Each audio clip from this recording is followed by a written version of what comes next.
What is up, guys? I decided to use my computer to record this instead of my camera. It's easy.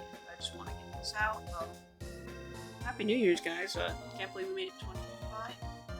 It's gonna be a big year for my channel. Hopefully, I'm hoping we find some pretty big success around Legends ZA coming out soon. I'm also just hoping in general this will be a big year for me. Maybe make this a tournament thing instead of a maybe this is something I can do as a tournament, something like that. Anyways, that's not what you guys are here for. You guys are here for the main event, which is Knoxville. This happened Knoxville 2024 regionals. It started. Okay, let me story build for you guys here. This will be a fun video, I feel like, to watch. So it all started 2023, December of 2023. Me and my friend decided, hey, we really want to go to regionals. I think it'd be really cool, really fun. And my parents were like, "Bet, let's do it." Which was crazy to me because I didn't think this would be something that would actually be happening, but it is. So, starting January, began my training. I first started off trying to use a sun team around gouging fire because I knew it would be a new Pokemon and it would be potentially probably really good to bring it. I did not find very much success with it, so I dropped it. That will not be the last time you hear about that Pokemon. Oh, for those who don't know, I leaned to my mic here. Sorry, that was probably a little weird for you guys. My bad. Anyways, the next are probably still around. No, the next. What's the month after? January. Anyways, the next month, I decided to run a Psyspam team, which I was really good at playing at the time, and I was really good at figuring out how to get things, and I made it to Master, top, like, 100 with that team. Then, a month before Knoxville Regionals, I made a switch. This is the team I brought. Actually, let me tell you guys what I brought. My bad. I thought I was a lot more prepared than I was. I didn't think I was gonna do it this early. My bad.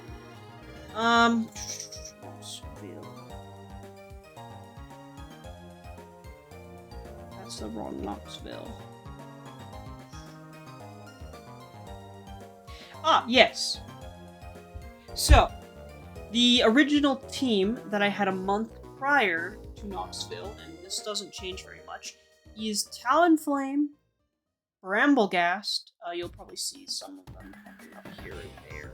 It's all over the place. Anyways, and you'll probably see what you saw in the one video that I made, kind of like the overview when we get to that. But for now, yeah, this will be what I do. Anyways, continuing on, we have Okie Dokie, which was my.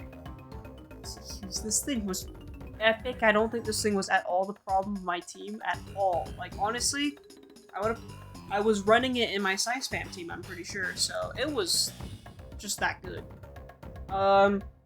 Empoleon, which I kind of am glad I got rid of for reasons. Gallardi and Moltres. Oh my gosh, I love Gallardi and Moltres. Oh boy, that thing was fun!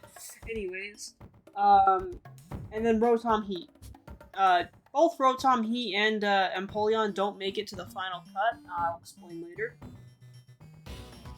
So, later down the road, I decided that Empoleon just doesn't have enough oomph unless of competitive activates, especially since the only accurate water-type move it has is Brine. And as great of a steel type as it was, I really didn't need a steel type. You guys will probably understand later. So I ended up replacing it with Gyarados. With Clear. Well, we'll get to that. So I ended up replacing it with Gyarados. And then came February. Did all of this happen in January? Is February after January? And I just did all of this in...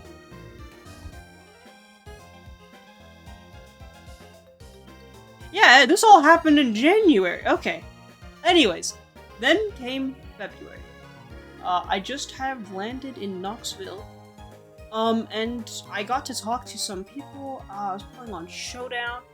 And I noticed something. King Gambit was going off the ropes with how popular it was. And to top that off, Water Shifu was also going pretty well. And I didn't really have a strong way of dealing with actually no, Urshifu I had struggled. Who was wait, I remember this. Okay, let me back up, because I remember what happened. Anyways, I found out that a lot of people were starting to shift, and I knew that Rotom Heat just wasn't going to be that surprise factor I needed if I was gonna win Knoxville. So I ended up dropping Rotom Heat for a different electric type, being Sandy Shocks. Sandy Shocks was great. We'll get to it. Now that you guys know the team, let's go over that. Actually, no, let's continue the story. There's a little more to it. Anyways, we go to the event venue. I go and register. Grab our cool swag stuff. I don't know what to call it. Anyways, we got our free stuff that we got for registering, and we went to our actually no. We went to our place we were staying at, and then we went the next day. We did that stuff, and then after that, the night before the first day one of the regionals, I made a decision. I was running a Terra Grass Gyarados. The issue was, I knew Gyarados was my only counter to Incineroar, and, well, also Sandy Shocks, but we'll get to that. I knew that Incineroar would just kill me if I had a Grass-type Gyarados. So I opted for a Electric Terra, literally the night before. I was quite literally falling asleep, and then was like, hold up, let me change that. So I went to my, team submit, changed the Terra type on my Gyarados, and went back to bed. It was quite a funny thing for me to explain to my friend the next morning why I decided to switch Terras without testing it. And that was because I just knew psychologically that the only thing that could hit the Electric Terra was ground, and no one is going to feel safe to throw a ground-type move into a Gyarados. And I was right. I was 100% right with that call. That was a really good call. Anyways, the team. Let me put my phone up here so I can read the team stats and stuff without you guys thinking I'm crazy. You also might see, the thing change and stuff, because I'm gonna probably do that fancy thing I did with the one thing that I did. Can't remember what it's called now. Grand Challenge. Yes, I believe that is what it was. The Grand Challenge is what I'm thinking of. Anyways, the team starts off with a Talonflame with Terra Grass, so that way it couldn't be put asleep by Mungus, holding Citrus Berry, because that way if it takes a little bit of extra damage, its Gale Wing still might have a chance to come up. Gale Wings makes it so all of its flying type moves are priority, as long as it has full HP. That's why I mentioned the Citrus Berry earlier. It had the moves of Tailwind, Upper Hand for Fake Out. Tailwind was for that speed control. Brave Bird was so that way I could have a strong attacking move, and it was able to taunt to stop Trick Room. And it had 100 HP EVs, 132 attack EVs, 108 defense EVs, 68 special defense, and 100 speed. These were all very specific things I damage calc for. with the Jolly Nature. Next, sorry if I like shook the camera, my bad. I won't do that again. Anyways, continuing on to Bramblegast. This is where this is where I need to explain a little bit more.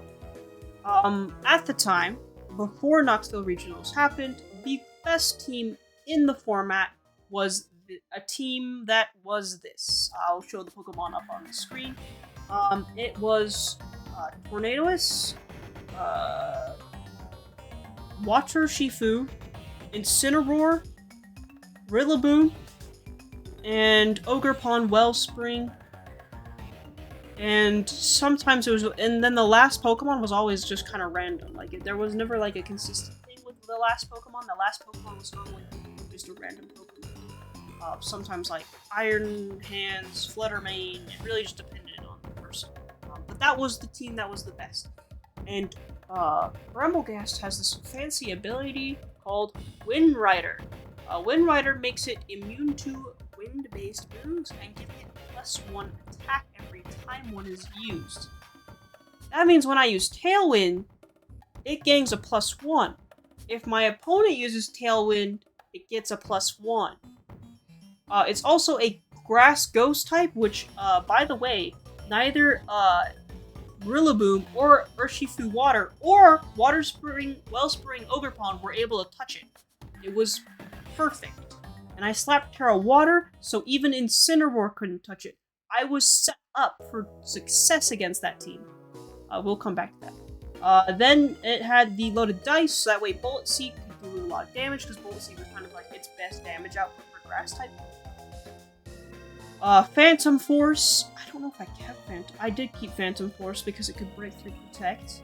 Shadow Sneak for priority and then Protect. This was a pretty simple EV spread with 252 attack and 252 speed, with 4 special defense and a Jolly Nature. This Pokemon on paper seemed good. On paper, we'll get to that. Well, I'll explain. We'll explain. Now, the star of the team, another star of the team. Honestly, there's 2 stars of the team. This is one of them.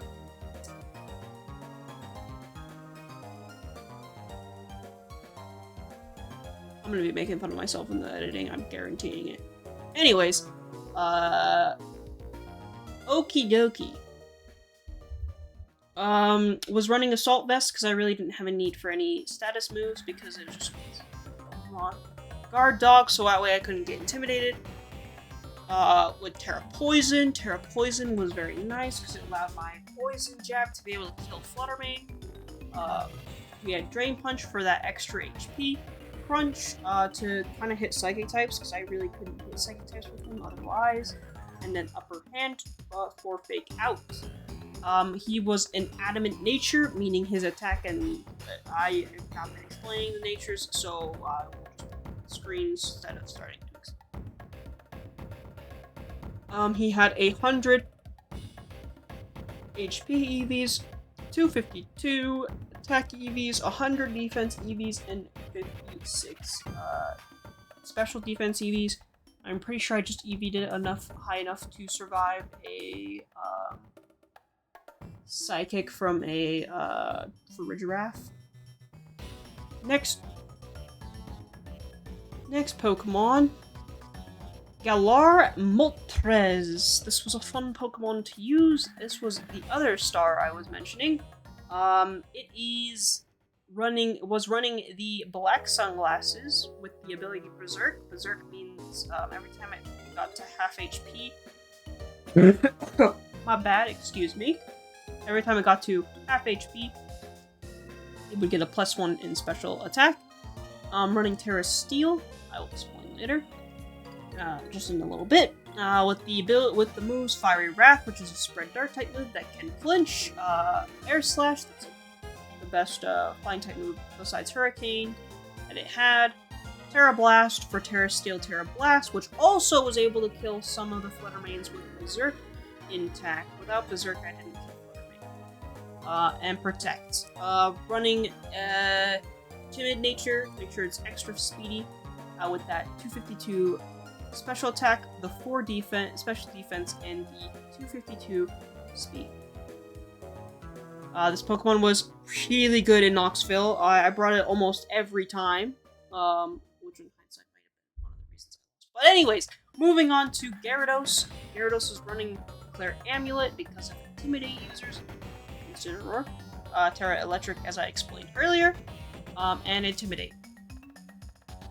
It was running Waterfall, Iron Head, because Iron Head was strong enough to take out Fluttermane. I was really scared of Fluttermane. Fluttermane was a Pokemon at the time, so there was a good reason for that. Dragon Dance and Protect. This was running 100 HP, 100 speed, because I'm pretty sure that's all I needed to outspeed a...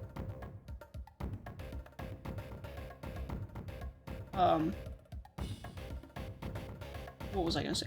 Oh yeah, that's all I needed to outspeed a Fluttermane was... not Fluttermane, Incineroar was 100, just to make sure I could outspeed some speedy Incineroars. Then 52 special defense EVs, I'm pretty sure those were just because I had extra points that I needed to spend, and I decided that special defense was in place to spend those. Moving on to the last member of the team, and the last minute member of the team, Sandy Shocks. Sandy Shocks was running Booster Energy, of course, with Photosynthesis. I'm pretty sure it was for the speed. Yes, it was. We're running Terra Grass, Earth Power. Terra Grass was so that way I couldn't get destroyed by ground types, and it also made it so water types and grass types wouldn't be able to hit me too hard. Running the moves Earth Power, Thunderbolt, those are just two strong moves, and then Electroweb for speed control and protect us. Sandy Shocks was pretty good. It wasn't horrible, but there were some circumstances where I wish I had Rotom Heat instead of Sandy Shocks, but you know, I was my first regional, I panicked, I tried to make a meta call, and I was wrong. I ran 52 HP EVs because that's what I needed to run it. Special attack, I ran 204 because that is 252 speed and then 204 special attacks. That way it was 1 point under speed, so that way Photosynthesis would rock speed and timid nature. That was the team.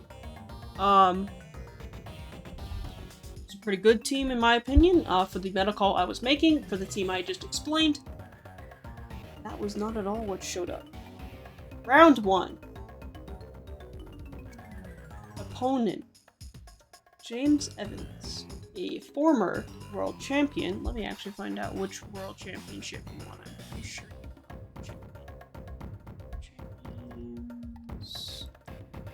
James Evans. Pokemon.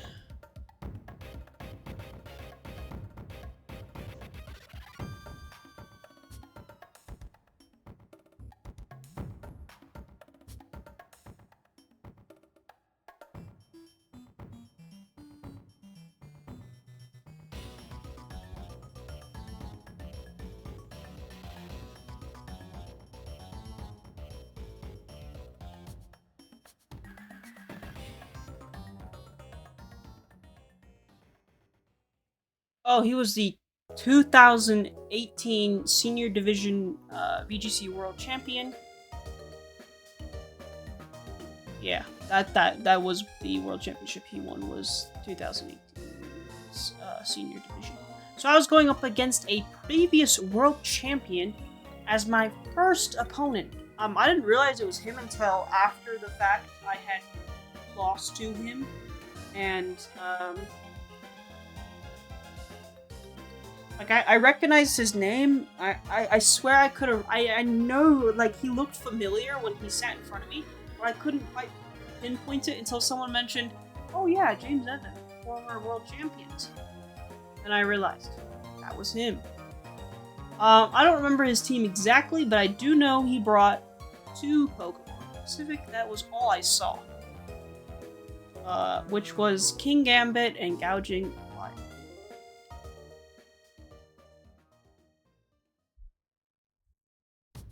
Gouging Fire. That stupid dinosaur was on Every single team I lost to, my record was like 4 losses, 5 wins. So not like a horrible record, but all freaking 4 of those losses were to Gouging Fire.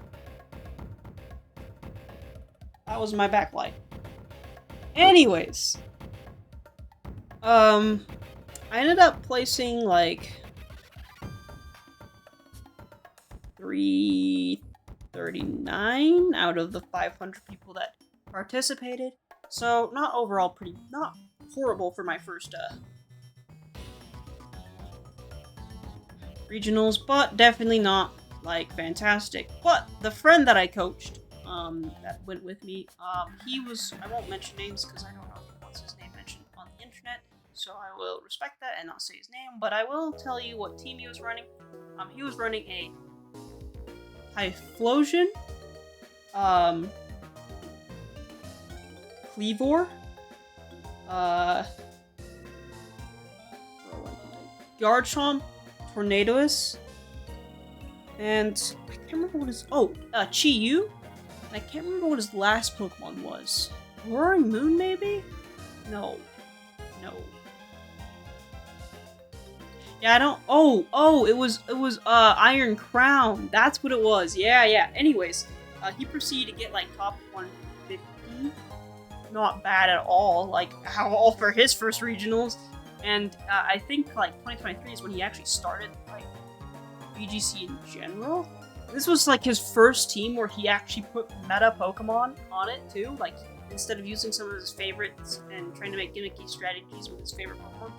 Even though he did bring with Typhlosion. But me, personally, I kind of wish I brought Typhlosion. Bro, the matchups I had where Typhlosion would have been beautiful for. That being said, it's 2025 now.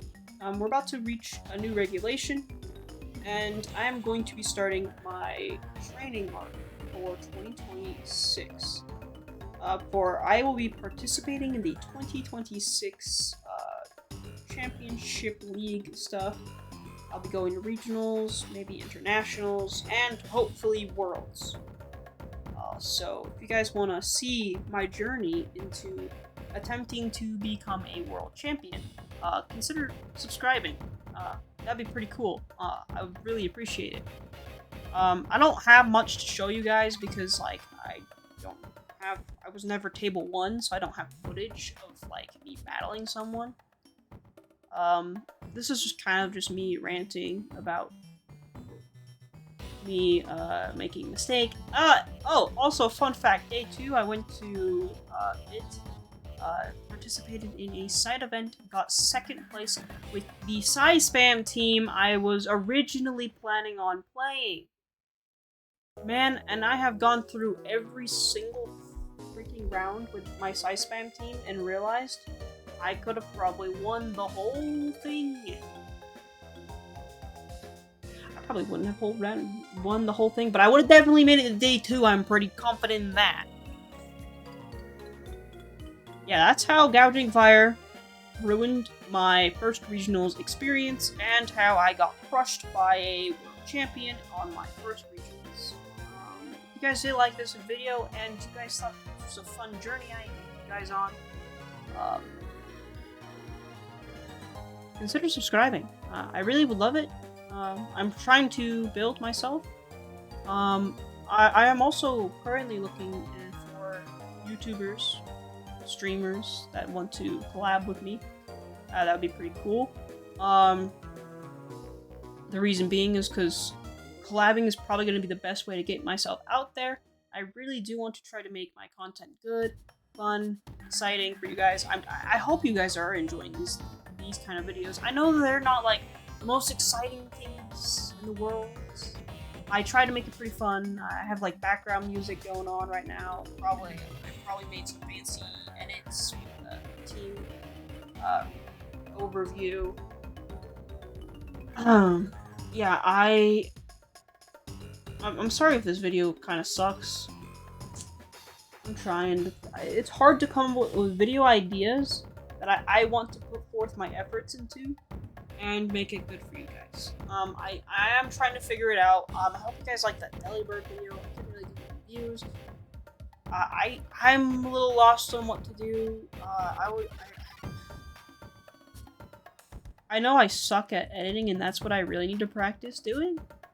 But like, I would love some feedback from you guys. I have friends that have been helping me throughout this whole thing and helping me give feedback and stuff.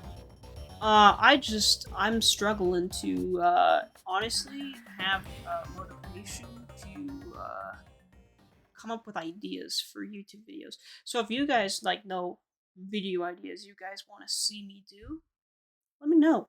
Also, just so you guys know, I am looking for another YouTuber to do maybe a 100 days in Minecraft. Probably modded, maybe hardcore, maybe not. Who knows? But I am looking for someone to do stuff like that with, or do maybe a modded SMP. The reason I'm doing the Cobblemon one is because I just really love playing Cobblemon, and it's not really good. Man, doing SMPs or just doing stuff with other people in general is difficult. So, if you're a YouTuber, that somewhat wants to try to see what I'm capable of, I know I can be pretty funny when I'm with other people. I struggle with comedy and stuff when I'm by myself. I don't know why. It's hard for me to make a joke when there's no one to react to it.